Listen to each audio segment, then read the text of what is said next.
In 2028, the government announces that the world's energy resources will be fully exhausted within 5 years. To solve this problem, it's been decided to test the Shepard particle accelerator in the orbiting Cloverfield station. If all goes well, this would provide Earth with infinite energy. British engineer Ava doesn't want to leave her husband Michael alone because they recently lost their children to a fire and they should be working on fixing their relationship. But Michael convinces her to join the Shepard mission even if it takes years because they'll all die if she doesn't find a solution. Ava joins a crew formed by American Commander Jason, German physicist Ernst, Brazilian Dr. Monk, Irish engineer Gordon, Russian engineer Sasha, and Chinese engineer Ling. The team works wonderfully together, but unfortunately they fail at activating Shepard, and they keep trying for the next 2 years. Ava keeps in touch with Michael through video calls, and he updates her on the awful state of the world. When Ava needs some extra comfort, she also plays old videos of her children. The mood in the station is tense because they only have power for 3 more tries and the chances are low. The news they get from Earth isn't encouraging either. The world is coming apart under oil wars, and conspiracy theorists believe Shepard is dangerous because it could rip open portals into parallel universes that will bring monsters to Earth. This mood often ends up triggering petty arguments among the crew that end up in actual physical fights that the commander has to stop. The team gets their emotions under control when it's time for the 47th test. After lots of calculations and care, they finally manage to get a beam going, but it immediately overloads and explodes. The entire station shakes and throws the crew from ceiling to floor, the power goes out, and a fire begins around the Shepard. Ernst puts it by opening the ventilation vents into space, but there's still the matter of fixing the power, which is harder than it looks because for some reason the system is all scrambled. Moments later, they have power again, thanks to the backup, because their main power is fried. The O2 tanks are leaking, the reserves are severely diminished, and Ava keeps trying to contact Earth for help to no avail. When the engineers check the comms, they make a shocking discovery: Earth is nowhere to be found. The first theory they can think of is that Shepard has thrown them across the galaxy, prompting Ava to check her own private communicator and sadly confirms she can't contact her husband either. This dire situation triggers another argument among the crew as they look for someone to blame for the malfunction. Jason takes a moment to cry in private, and once he's calmed down, he breaks up all the arguments and reminds his crew their priority is to survive.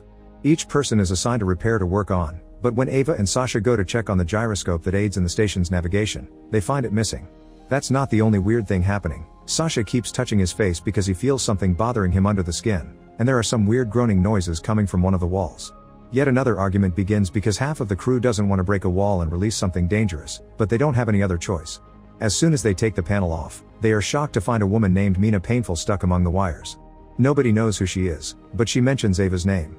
The crew immediately cuts all the wires and takes Mina out to take her to the infirmary, where they put her to sleep so that Monk can take care of her without more pain. Meanwhile on Earth, Michael wakes up in the middle of the night when he feels the whole house shaking. Looking through the window shows him lots of explosions outside, and when Michael checks his phone, he sees messages from everyone freaking out over a possible European invasion having reached the USA. Then Michael checks the internet for news, and while the government swears it wasn't a nuclear weapon, they still won't tell what caused the explosions. Michael calls the hospital he works at to see if he's needed, and he gets flabbergasted when he hears the actual facts about what's happening. Back in the station, the crew is arguing again. The gyro is missing, the system is still scrambled, and a mysterious woman appeared inside the wall, so they feel completely lost. Jason tells everyone to go back to work on the repairs since they're still the priority, but Ernst asks Ling to meet him in the X deck in 10 minutes to see if they can take control of the situation because he's done with Jason's orders. This is overheard by Sasha. While trying to fix Shepard, Ernst snaps and yells at Ling, who quickly puts him in his place and reminds him they're a team. Meanwhile in the rec room, the foosball is moving on its own. In the greenhouse, Gordon discovers the worms are gone. Sasha keeps obsessing with his skin and looking at his face in the mirror, thinking he can see something crawling inside him. Suddenly, his left eye moves on its own, and Sasha begins creepily talking to himself. Then he goes to the 3D printer and makes a gun that he takes to threaten Ernst and Ling, thinking he can make them confess to some secret conspiracy. Sasha starts coughing while he speaks and unexpectedly throws up before falling to the floor as his body goes through a seizure. Ling puts the gun away while the crew takes Sasha to Monk, but before the doctor can do anything, Sasha throws up the missing worms and dies.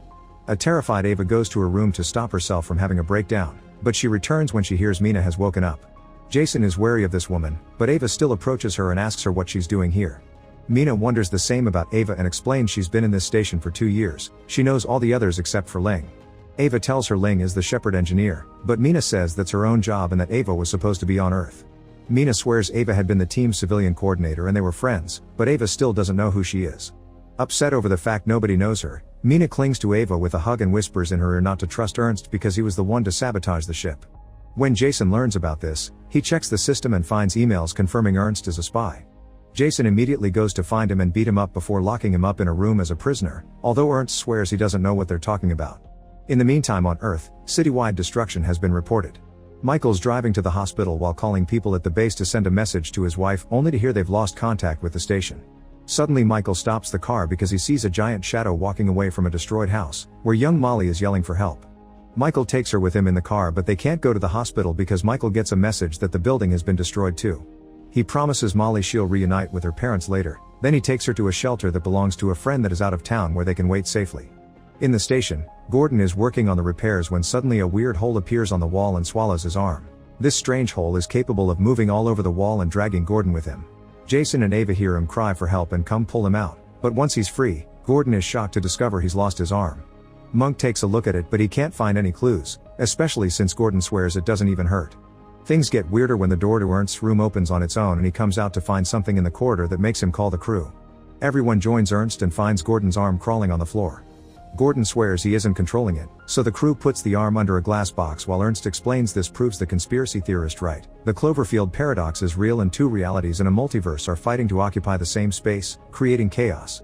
The arm starts making writing gestures and the crew brings it a pen that the arm uses to give a message. They need to check inside Sasha. They do as the arm says and to everyone's surprise, they find the missing gyroscope inside Sasha's stomach. They immediately put it back in the system and manage to fix the scrambling, which reveals the station had been upside down and moved during the explosion. As soon as they fix these issues, they manage to find Earth again, and while they can't send messages yet, they can receive the planet's signals.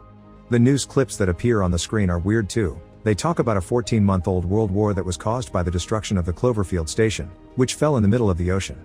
Ernst quickly realizes what's going on. There aren't two different realities fighting. The crew and the station jumped into a different universe where the original crew is dead except for Mina.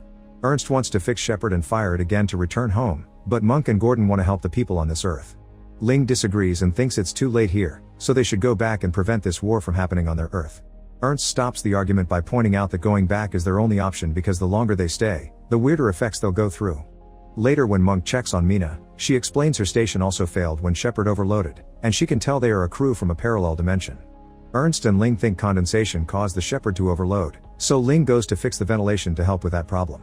Ernst confirms it solves the issue, but Ling can't come back because the door has locked on its own and now the room is being filled with water coming out of the ventilation vents.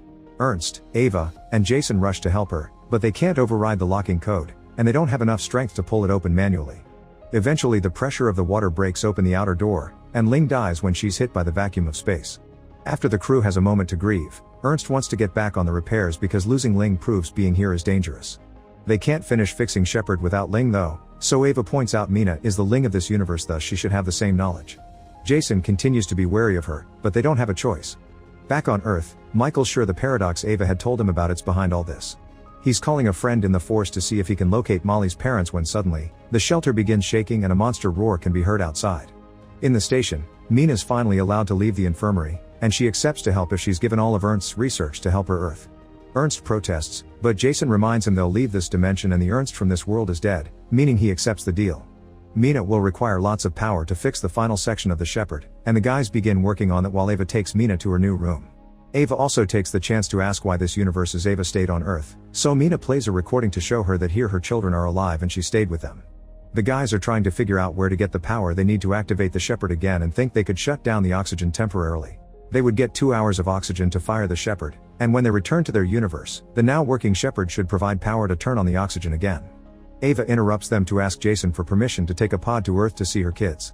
Jason explains this goes against protocol, not to mention Ava may end up seeing herself, but Ava explains she needs to warn her family about the fire that killed them in her world. Jason reluctantly allows her to go.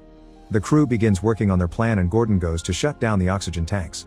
The idea works and the Shepard begins activating, but Gordon also starts noticing weird magnetic problems around him that take his tools away. The metallic sand he had used to fix the wall also reacts and grabs Gordon, trapping him on the wall before the weird magnetic field causes the oxygen tanks to explode, causing a huge part of the Shepard to blow up. Mina informs the crew that the maintenance deck gets more unstable with every rotation, thus they need to decouple it to survive. While Ava, Jason, and Monk suit up for the mission, Ernst reminds Mina that he isn't the same guy that betrayed her, but she stays cold. The trio goes outside and approaches the maintenance ring, but they find it jammed, which means they'll have to jettison it. Monk and Ava begin making their way back to see if there's a way to do this remotely, but Jason knows it can only be done with the door closed, so he stays behind to keep it locked manually. After saying goodbye to Ava, Jason jettisons the ring, losing his life to save his crew. Meanwhile on Earth, Michael's watching old videos of Ava when he gets a message confirming Molly's parents have been contacted. This inspires Michael to record a video saying goodbye to Ava in case he's dead when she comes back. In the station, Ernst confirms they only have 43 minutes of oxygen left. Jason left Ava in charge, so she gives everyone their next chores, deciding to fire Shepard twice, first to overload it and make it send them back, the second time to make it power the station. She also announces Monk and Ernst can go back, but she'll be leaving with Mina to Earth on a pod. While Monk and Ernst work, Mina takes the chance to steal the gun and takes her to the pod to knock out Ava. Then she activates the pod to make Ava leave alone while Mina goes after the others. Fortunately, Ava wakes up quickly and sees this plan, so she must choose between staying in the pod or saving her friends. Mina finds Monk first and shoots him to get the key for the Shepard because she wants to keep it to save her planet. Ava decides to cancel the pod and come looking for Mina, but by the time she arrives, Monk's already dead. Mina goes after Ernst next, although her shot isn't in a vital spot because she needs him to control the Shepard, although she admits she wants revenge for her crew. Ava arrives and tries to stop her, prompting Mina to point out that Ava can't have both Shepard and her kids. She also swears she doesn't mind killing 3 people to save 8 billion. While the women argue, Ernst picks a tool from the floor and hits Mina, giving Ava the chance to run away. Ernst and Mina fight for the gun, which is accidentally fired and knocks Ernst out. Mina goes after Ava, trying to manipulate her into coming out by playing the recordings of her children. When Mina comes close enough, Ava jumps on her and starts a fight using objects from around the room, allowing her to struggle for the gun and shoot out the window. This causes Mina to be ejected into space while Ava holds herself onto the furniture until she can crawl out of the room and close the door to be safe. Afterward, Ava takes Ernst to the infirmary and takes care of his wounds. Since it's only the 2 of them left, she can't go back to Earth, so she sends a message to herself to warn her about the fire and remind her that being with the family is the most important thing. Next, Ernst and Ava overload the Shepard, and the beam once again transports them between dimensions. The duo can see Earth again and immediately contact the base, confirming Shepard is working and getting permission to come back. Once the Shepard is activated for a second time to start the production of energy, Ernst and Ava get on a pod to go home. Michael gets a message from the base confirming his wife is fine and soon they'll reunite, but Michael freaks out and asks the higher-ups to tell Ava not to come. As the pod comes closer to Earth, a giant monster bursts from the clouds with a loud roar. Make sure to subscribe and turn on notifications so you can watch more videos like this. Thanks for watching.